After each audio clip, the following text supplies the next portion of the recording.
Here's the last Protoss standing. He all killed twice this season already. Starting to the top right, the last player, the last Protoss for his team. It is LGIM Yonghwa. It is Yonghwa, and he has to go for the reverse all kill. If anyone can pull it off this season, it's him. He's up against a strong opponent. To the bottom left of the map in blue, we have 4 StarTale with 4 wins in this team match already. It is StarTale Parting. Some really big fans for Parting. Parting took down first. He won against Yoda. Lucira wasn't a match for him, and also MC couldn't hold a candle against him. Well, he's doing a normal build this game. As we both predicted, you know, when you pull out the wild card of the 2-gate proxy, you don't do it twice. It's not even because your opponent is going to be more likely to do it. It's just a strategy that has such a low likelihood of working that you don't want to try to risk things like that.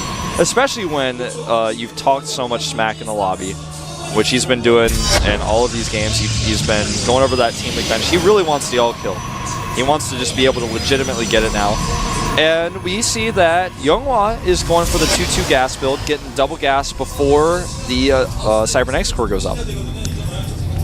And right now, what is of course really interesting to us is what kind of builds are going to be chosen by the 2 players. On Cloud Kingdom in general, we see Blink Stalkers very often on this map. And for some reason, we usually end up with a scenario that one of them is going to expand while the other one tries to go for the aggressive Blink Stalker build, which is like the best scenario, in my opinion, that you can have on a map like this. It's really exciting to watch those types of games unfold. It's just such a great story if you have one defender who tries to get the advantage with the economy and the other one sticking to one base for a long time. Might fall back into a second, but just this early aggression is always beautiful to watch. Yeah. The second gas was a lot faster here for Yonghwa, whereas currently we have Parting adding his own assimilator. Yeah, he did the 2-2 gas, and as you can see, with double probes and gas like that, you get just a little bit more gas, not too much. And now he's going to add the third into both both assimilators. And with the core timing, both players are basically identical here. You can see a slight variation in gas, but it's actually, if you look at it, it's a difference of 4 gas, literally. Yeah, it's not a lot here. That just goes to show that this 2 probe and 2 gases build is really quite optimal. You can do it, it's safe, it also prevents gas steals. I really like that build. And double Twilight Council, both of them heading into the same kind of build. The question will become, how will it be used? There's so many different types of Twilight builds. Not to mention DTs, there are Blink Stalker builds with 4 gateways like we've seen recently in Up and Downs in this matchup. There's Blink Stalker Observer where you try to blink in the main and then expand eventually. And then there's also just where you go into Blink Stalkers and without a robo and just pressure your opponent while you get your Nexus up with 3 gateways usually. And that's what I think we are going to see from Yonghwa since he's adding that 3rd gateway before Blink. Blink upgrade has already been started for Parting. And he's chrono boosting it. He will have the Blink a lot faster. And there's the Twilight Council. So he's going to be going for the Observer build. Yeah, the robo. So has the robotics here, Twilight Council of course is done, and with the robotics he will have the high ground, low ground vision advantage. Uh-oh, that Stalker is trapped. Not looking good for Yonghwa here so far. No, not really, taking more and more hits. And now we have 3 against 3 though. Yeah, and he's got the better concave, he could get it! Ah, he's gonna get it, but he's gonna lose too much! It was not worth it! It was definitely not worth it, he missed-microed there for a second, and now he lost 2 Stalkers against 1. Already an early win for Parting.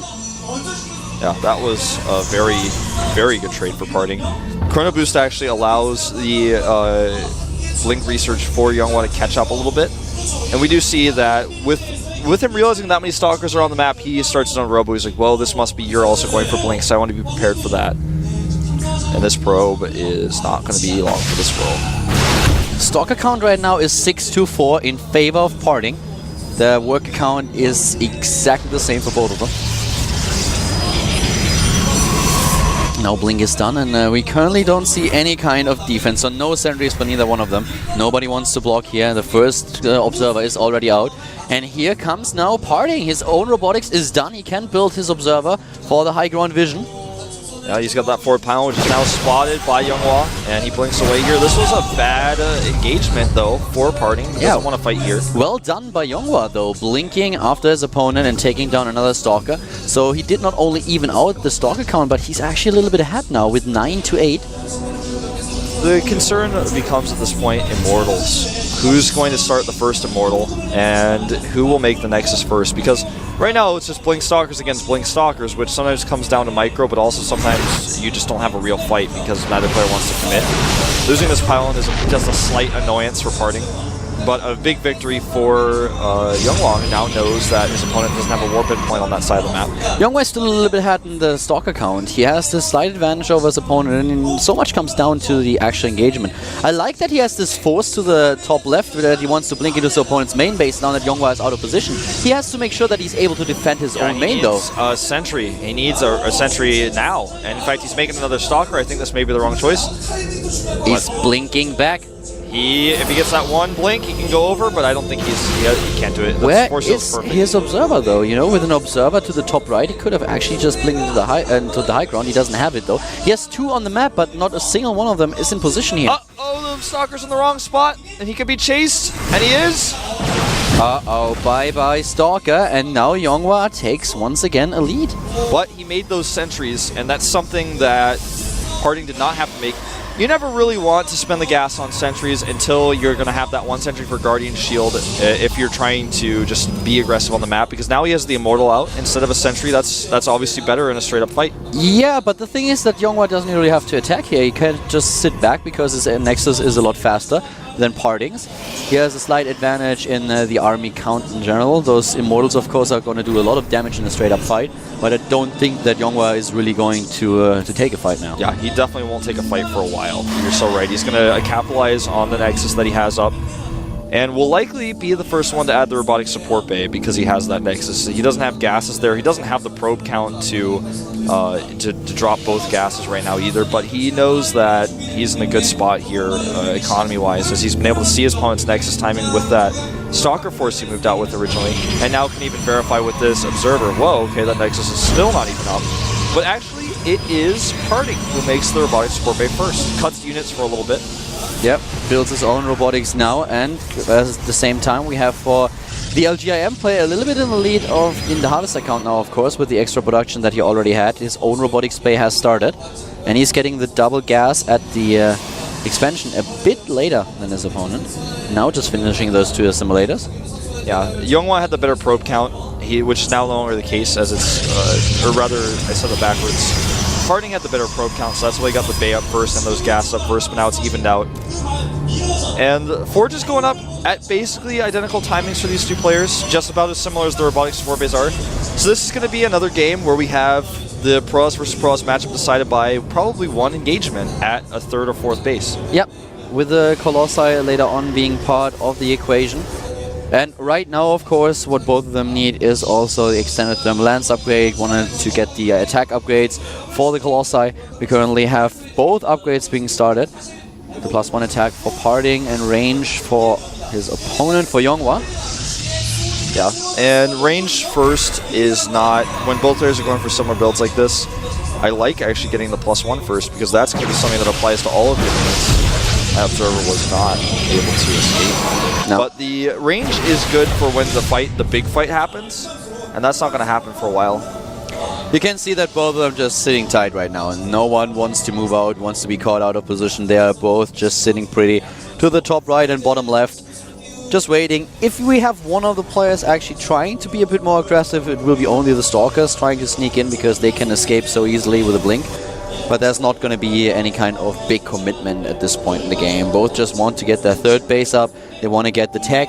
They want to get this late game composition max out on supply, getting, of course, also the Archons in there. And there's already the 2nd robotics bay. A lot faster for Younghwa, wants to go into the double Colossi production. Yeah, and he's continuing that Forge chrono. His Forge +1 is a little bit further ahead. But again, all these upgrades don't matter until the fight. Oh, actually, Parting already had his robotics bay, the 2nd robotics facility done, so both of them now with a double production here. Now, the situation that arises is we've moved into the 3rd base phase of the game. Well, the 3rd base phase is when both players make that Nexus, move their armies over to defend it, and then at some point people will realize, or these two players in this case, people watching will realize as well, wait a minute, I need to make sure I also have Charge Zealots and Archons, and we'll see both players start to get those tech upgrades as well. They already have the Twilight Council in place because they both went for Blink builds, so they just have to start that research with their extra gas. To do this, you have to cut Colossi for a minute, but you do want to have both of these. And this is the phase of the game we're at right now. One thing I really, really like that we're seeing Younghwa do is long distance mine from his third. He has the probe count that he's oversaturated at his natural, and he knows that Parting is not going to get anywhere near his base most likely for a long time, so he can actually get some extra mining here. Yeah, both of them still not doing any aggression. We have a pylon at the bottom right for Younghwa. That at least already indicates that he might be able to use it for warp-ins later on. And he's getting the Dark Shrine now, also the Warp Prism. So you can use the pylon at the bottom right to warp in a few Dark Templars later on. He can harass with the help of his Warp Prism. But I feel we have a scout to the bottom right. What exactly is that? Did you see the pylon? There's a dot in the middle. Yeah, one stalk. Okay, just takes down the pylon. Pylon is gone. He has to rely on the Warp Prism now. Even gets the Warp Prism speed. So what Parting does is he just focuses on his army. He wants to get the upgrades. He wants to get the Colossi count and the tech. On the other hand, we have Younghwa who wants to mix things a bit up. He doesn't want to go for this straight up fight. No, with the Warp Prism speed, and the Dark Shrine finishing, he will have a means of actually harassing Parting, of trying to put some pressure onto the main base and natural opposition. Yeah, this is the phase of the game that occurs between the third base phase and the fourth base phase. It's the Warp Prism time, where one or both players make Warp Prisms and try to dump their bank into attacks. Usually this happens when players are maxed out, but he's going to be doing it a little bit faster here. This is an aggressive choice, and it may pay off really, really nicely. But since both players are still not moving out, he's not going to be able to use his 2L. The way you can use your Warp Prism, there's actually so many different ways. You can do it to make your opponent turn around when he's going to attack you. You can do it to remax in his main base when you have a fight in the middle of the map that isn't like a fight that ends the game, and you can just warp in Zealots to cut off his production. Very smart by Parting is that he's now starting to build cannons too. He saw the Warp Prism, so he knows that one of the possibilities is a DT, and that's what he does. He is getting the cannons at his natural. That will give him some vision, because he, right now he only has one observer on the map. You know, something else that the Warp Prism really gives you that we didn't talk about too much is that if you go for one of these big warp-ins, it can force your opponent to react with his army, and then when he moves his army out of position, that's when you get the better concave with your Colossi. You can really use it positionally as well. It looks like both players are also posturing to get their fourth Nexus right now. And the Warp Prism is already on the way to the bottom left, but once more in range of a cannon, sorry, of a pylon. He sees it, warps in Stalkers. He could actually snipe it if he moves out. He's sending all of his army actually to take out this Warp Prism. He could just blink. Yeah, it's too late already. Well, he could blink if he had Stalkers. He has no Stalkers in that army. Yeah. Colossus count is 9 to 9. They are dead on. A few more Immortals for Party, which is going to help him a lot later.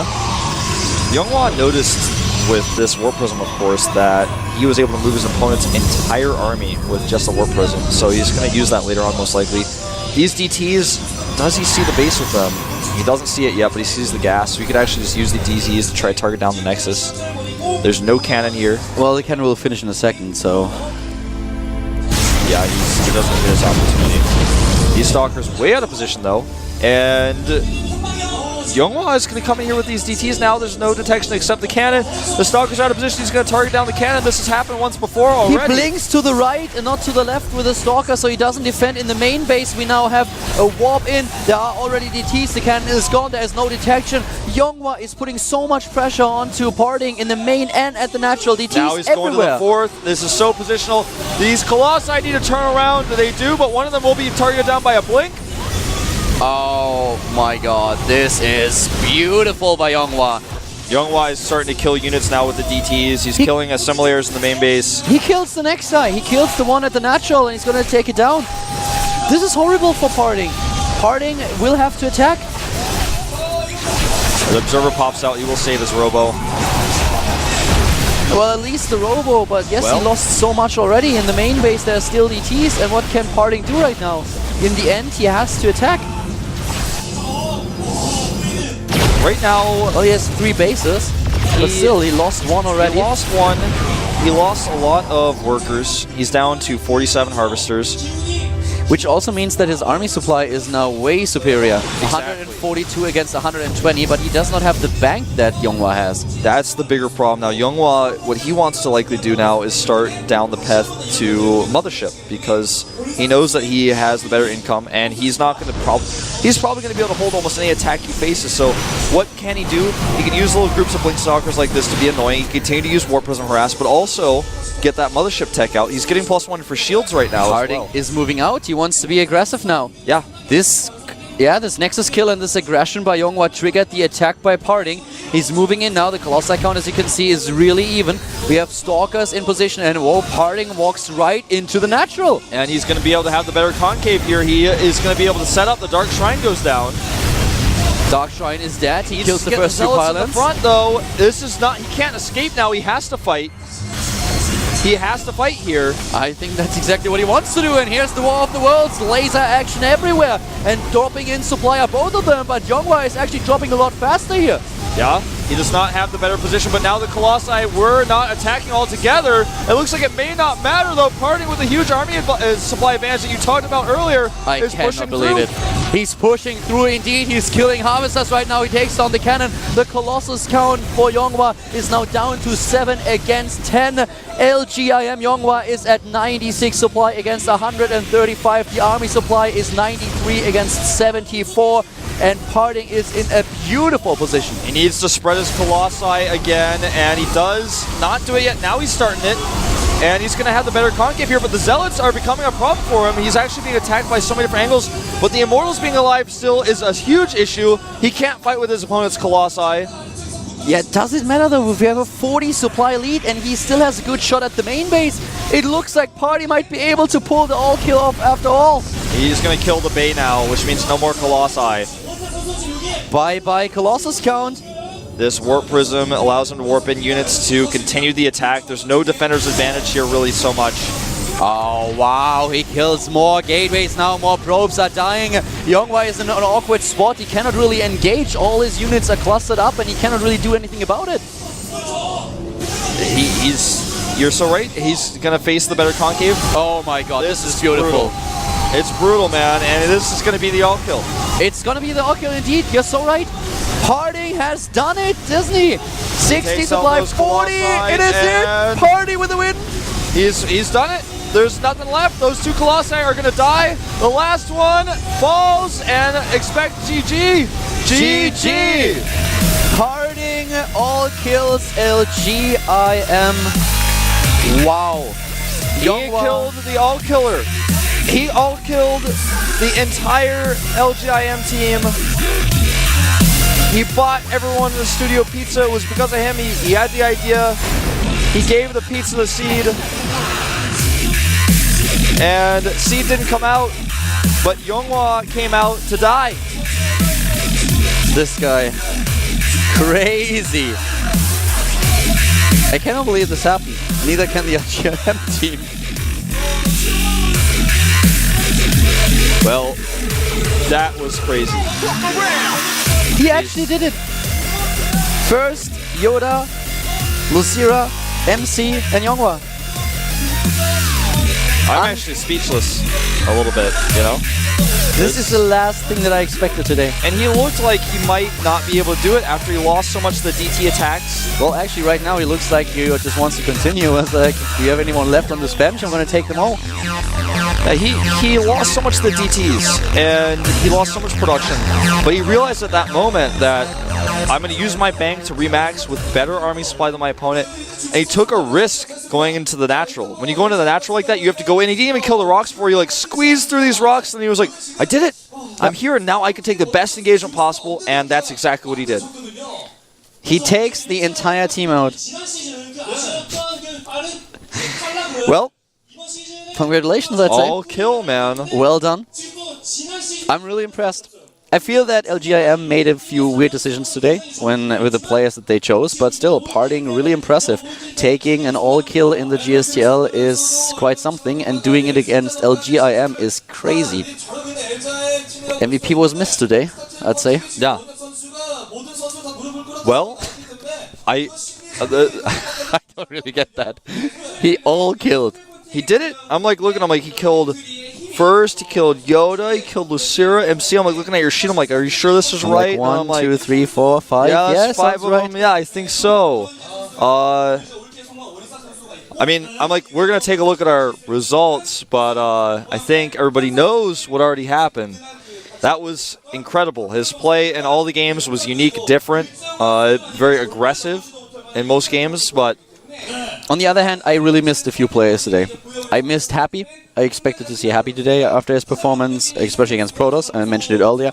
I missed Seed. Yeah. Was also a player that I would have expected. And so MVP as well was not here today. MVP wasn't here, which is sad, and he would of course have been a huge obstacle to overcome. Parting, on the other hand, he defeated every single player that he had to face. Therefore, it's an all-kill, and yeah, just a few choices that the LGIM team made today did not make too much sense to me. Of course, the coach of LGIM has more insights into how the players practice and had also a few ideas and plans of how to overcome a parting, but in the end, it is the StarTale player who defeats every single LGIM player and, of course, gets the MVP. 축하드려요. 감사합니다. 네, 기쁘시죠?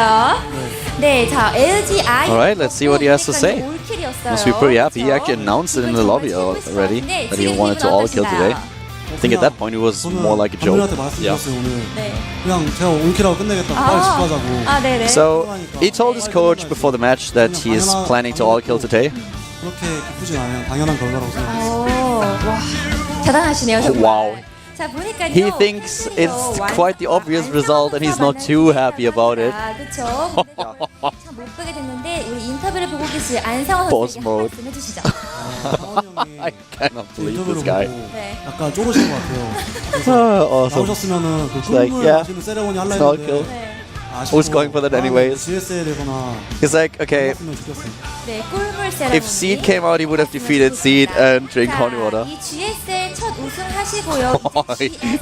He said Seed apparently was a little bit scared of him today. Seed doesn't look happy on the bench there. 각오 한번 들어볼까요?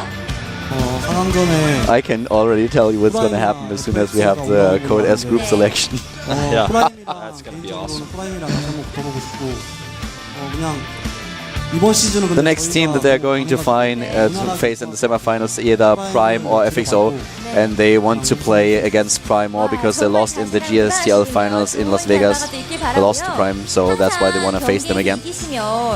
좋은 말씀, 뭐 재밌는 걸 말씀해 주시잖아요. 오늘은 또 어떤 재미있는 이야기 해주실 건가요? 좀 당황스럽고요. 갑자기 이러시니까 아까 제가 말씀드렸잖아요. 대기하기 전에 준비해 달라고. 생각 못했고요. 그냥 네.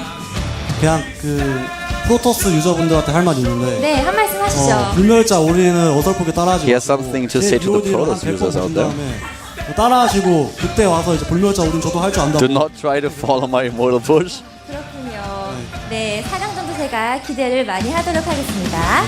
네, 감사합니다. Did he say to 축하드려요. not follow, to follow it? He's like, no matter how many times you watch my VODs, you can't do it like I 감독님 can. 오셨습니다. 안녕하세요. And here is the StarTale Quantic coach. 감독님. See what he has to say about the all kill and about future matches, I suppose. 두번 올킬로에 올라왔기 때문에 저희가 올킬 당한 팀들을 이제 대표해서 다른 팀들 대표해서 한번 혼내준 거라고 생각합니다. LGIM all killed twice to advance here today, 굉장히 좋으신 but they weren't able to all kill IM today, so they feel pretty happy about it. StarTale, of course, does. 굉장히 많은 좋은 선수들이 많잖아요. I would expect so. 근데 오늘 원희 선수가 올킬했단 Some of the players may be a little sad, like, he 아쉬운 played 선수가 today. 굉장히 많을 것 같은데 어떤 선수들이 좀 아쉬워요? 일단 그 이승현 선수가 계속 자기 나가고 싶다고 빨리빨리 내보내달라고 그래갖고 네. 처음에 준비 시켰다가 그 저희 스코어가 많이 앞서면서 저희 팀 신혜 선수가 있어요. 네. They wanted to put Life in after parting. They prepared to use him, but 1시간 정도만 Life was a little bit disappointed he couldn't play today, but I guess with all the money he got recently, he's probably not too sad. He's like, all 오늘 right. 또 이승현 선수 우승 기념으로 쏘셨잖아요. 피자를 정말 잘 먹었는데요. 다음에 Just talking about the GSTL pizza now. 결승에 올라서 이기게 되면 뭘 쏘실 건가요?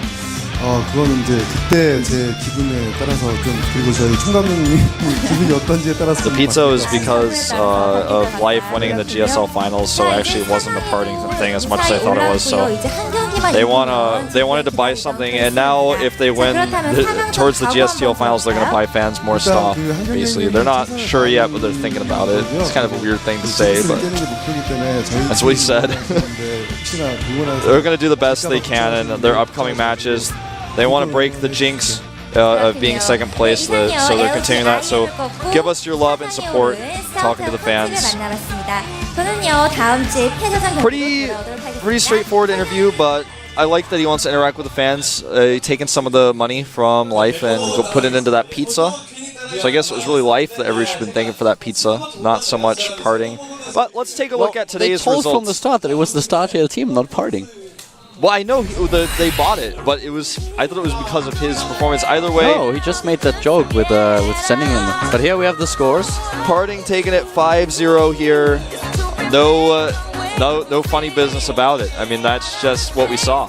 Yeah, pretty straightforward. Straight up. Yep. First Yoda, Lucira, MC, Yonghwa. Well played. Pretty impressive. Up next, we will have Fnatic Raid Call versus Prime. That's going to be next Friday. And then on the following Saturday, we'll have the final match of Slayers, their final time playing as a team before the disbanding. They will be playing against MVP. And I guess it's assumed that they're going to lose because even if they win, I don't know what happens, actually. I guess MVP still advances. Yeah, they kind of already announced that they are going to disband after that. But yeah, it's a pretty good question, actually. At this point, we don't have any additional information about it, but yeah. Here are the round of 4 matches. The winner of Group B will play against TSL, and then Group A will take StarTale on. It's going to be the round of 4. That's going to be up in November 23rd, so it's going to be a few weeks before that happens. We have to finish those group stages first. A lot of StarCraft up to this point. Next week, we are going to start with Code S, of course. The groups have been announced today. Very interesting group so far, and next week we also have more GSTL. And yeah. Yep. And here you can see that's Group A. It's going to be on Monday. We're going to have Code S this week, Monday through Thursday, Friday and Saturday GSTL, Sunday rest, relax, and prepare for the next week of StarCraft. It'll be after that. It just keeps going. Here in Seoul, Korea, we just do not stop. Exactly. This is it for the day. I hope that you guys enjoyed the show. We'll be back soon. Have a good day. Bye-bye.